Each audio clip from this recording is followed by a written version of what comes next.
بالله من الشيطان الرجيم.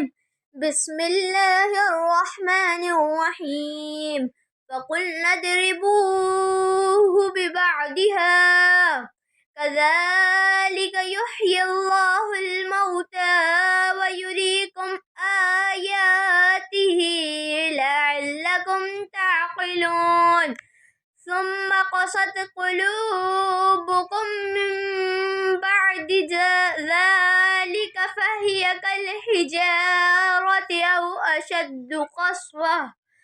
وإن من الحجارة لما يتفجر منه الأنهار وإن منها لما يشقق فيخرج منه الماء وإن منها لما يهبط من خشية الله وما الله بغافل عما تعملون. أفتطمعون أن يؤمنوا لكم وقد كان فريق منهم يسمعون كلام الله ثم يحرفونه من بعد ما عقلوه وهم يعلمون. وإذا لقوا الذين آمنوا قالوا آمنا وإذا خلا بعضهم إلى بعض قالوا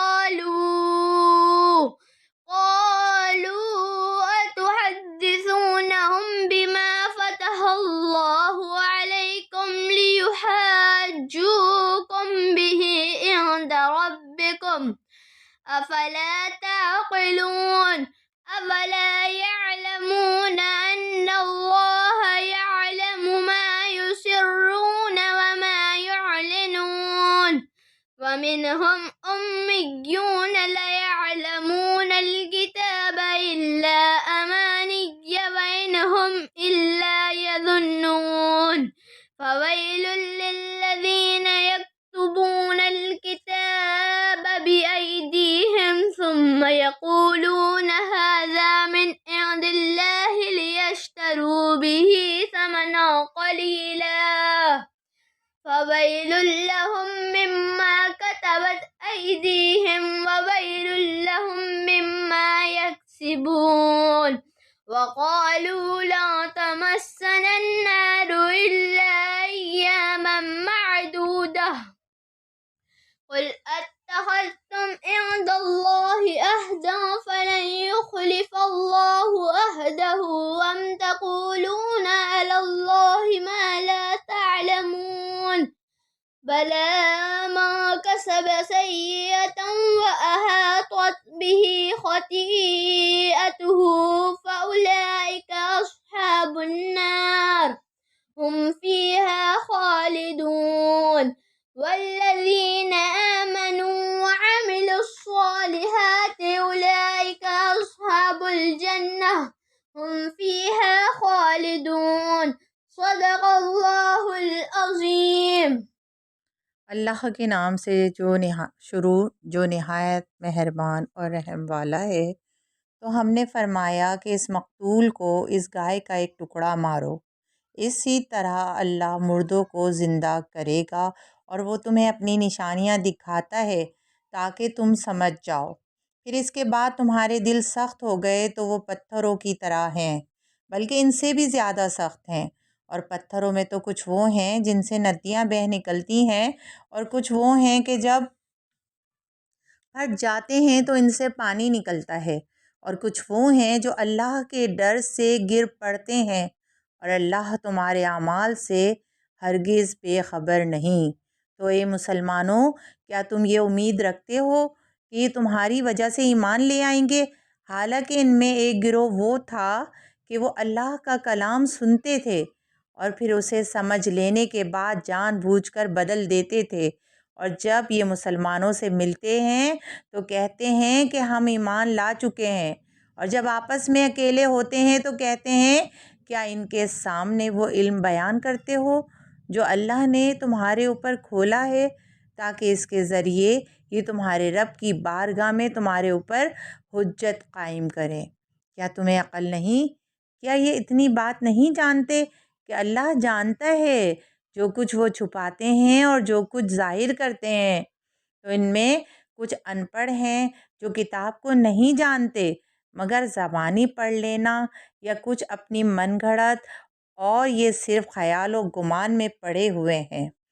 تو بربادی ہے ان لوگوں کے لیے جو اپنے ہاتھوں سے کتاب لکھتے ہیں، پھر کہتے ہیں یہ خدا کی طرف سے ہے کہ اس کے بدلے میں تھوڑی سی قیمت حاصل کر لیں۔ تو ان لوگوں کے لیے ان کے ہاتھوں کے لکھے ہوئے کی وجہ سے ہلاکت ہے، اور ان کے لیے ان کی کمائی کی وجہ سے تباہی و بربادی ہے۔ اور بولے ہمیں تو آگ ہرگز نہ چھوئے گی مگر گنتی کے چند دن۔ اے حبیب تم فرماؤ کیا تم نے خدا سے کوئی وعدہ لیا ہوا ہے؟ اگر ایسا ہے پھر تو اللہ ہرگز وعدہ خلافی نہیں کرے گا، بلکہ تم اللہ پر وہ بات کہہ رہے ہو جس کا تمہیں علم نہیں۔ کیوں نہیں؟ جس نے گناہ کمایا اور اس کی خطا نے اس کا گہراؤ کر لیا، تو وہی لوگ جہنمی ہیں، وہ ہمیشہ اس میں رہیں گے، اور جو ایمان لائے اور اچھے کام کیے وہ جنت والے ہیں، انہیں ہمیشہ اس میں رہنا۔ اب اس کا عنوان سماعت فرمائیے کہ اس میں عنوانات کیا ہیں۔ مردوں کو زندہ کرنے پر قدرت الہی کی ایک دلیل، اور یہودیوں کی سخت دلی کا حال۔ یہودیوں کا حق چھپانے کا انداز، یہودیوں کی منافقت، یہودیوں کو تنبیہ کہ اللہ تعالیٰ ظاہر و باطن سب جانتا ہے، یہودیوں کے ایک ان پڑھ گروہ کا حال، اور یہودی علماء کی تحریفات اور ان پر وعید۔ عذاب جہنم سے متعلق یہودیوں کا من گھڑت نظریہ اور جزا و سزا کا خدائی قانون۔ اب حاشیہ سماعت فرمائیے۔ اس سے معلوم ہوا کہ دل کی سختی بہت خطرناک ہے، اور اس سے معلوم ہوا کہ عالم کا بگڑنا عوام کے بگڑنے سے زیادہ تباہ کن ہے، کیونکہ عوام علماء کو اپنا ہادی اور رہنما سمجھتے ہیں۔ وہ علماء کے اقوال پر عمل کرتے اور ان کے افعال کو دلیل بناتے ہیں، اور جب علماء ہی کے عقائد و اعمال میں بگاڑ پیدا ہو جائے تو عوام راہ ہدایت پر کس طرح چل سکتی ہے؟ اس سے معلوم ہوا کہ حق پوشی اور سرکار دو عالم صلی اللہ تعالیٰ علیہ وآلہ وسلم کے اوصاف کو چھپانا اور ان کے کمالات کا انکار کرنا یہودیوں کا طریقہ ہے۔ اس آیت میں گناہ سے شرک و کفر مراد ہے۔ احاطہ کرنے سے یہ مراد ہے کہ نجات کی تمام راہیں بند ہو جائیں اور کفر و شرک ہی پر اس کو موت آئے۔ صدق اللہ العظیم۔